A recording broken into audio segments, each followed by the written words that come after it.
तुमच्या बँक खात्यात शून्य बॅलन्स शिल्लक असतानाही तुम्ही आता UPI-द्वारे पेमेंट करू शकता। अहो खरंच, कारण आता आलंय UPI सर्कल।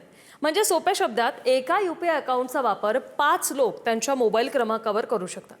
मुलाला पॉकेट मनी द्यायचंय, बायकोला पैसे द्यायचेत किंवा दर महिन्याला तुमच्या भावाला पैसे पाठवायचेत, तर या फीचरच्या माध्यमातून त्यांना ॲड करून तुम्ही बँक खात्यातील पैसे वापरायला देऊ शकणार आहात। मात्र नेमके पैसे किती द्यायचे, सोबतच त्याचा ॲक्सेस पूर्ण वेळ द्यायचा की फक्त एका ट्रान्झॅक्शन करता, याची कमान मात्र तुमच्या हाती असणार आहे। आता सांगते UPI सर्कल सक्रिय करण्यासाठी नेमकी प्रक्रिया काय आहे ते। सगळ्यात आधी Google Pay ॲप ओपन करा।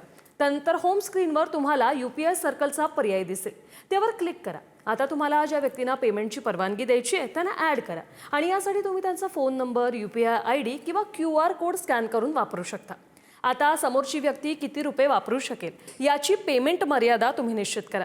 प्रत्येक व्यवहाराला तुमच्या मंजुरीची आवश्यकता आहे की नाही हाही पर्याय तुम्हाला निवडता येणार आहे। आणि आता तुमचा UPI पिन टाकून सबमिट बटनावर क्लिक करा।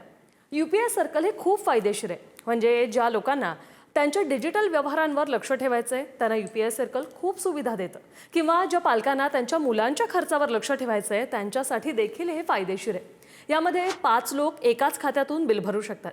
म्हणजे जे स्टार्टअप किंवा कंपनी चालवतात आणि एका खात्यातून अनेक लोक बिल पेमेंट करतात त्यांच्यासाठी हे फायदेशीर ठरू शकतं। मात्र UPI सर्कलचे काही संभाव्य तोटे देखील आहेत। यामध्ये दुय्यम वापरकर्ता पूर्णपणे प्राथमिक वापरकर्त्यावर अवलंबून असतो। प्राथमिक वापरकर्ता त्याला पाहिजे तेव्हा ते काढून टाकू शकतो आणि मर्यादित पेमेंटमुळे दुय्यम वापरकर्ता कोणताही मोठा व्यवहार करू शकत नाही। UPI सर्कल हे तुमच्यासाठी फायदेशीर आहे का? नक्की सांगा आणि हा व्हिडिओ जास्तीत जास्त शेअर करा।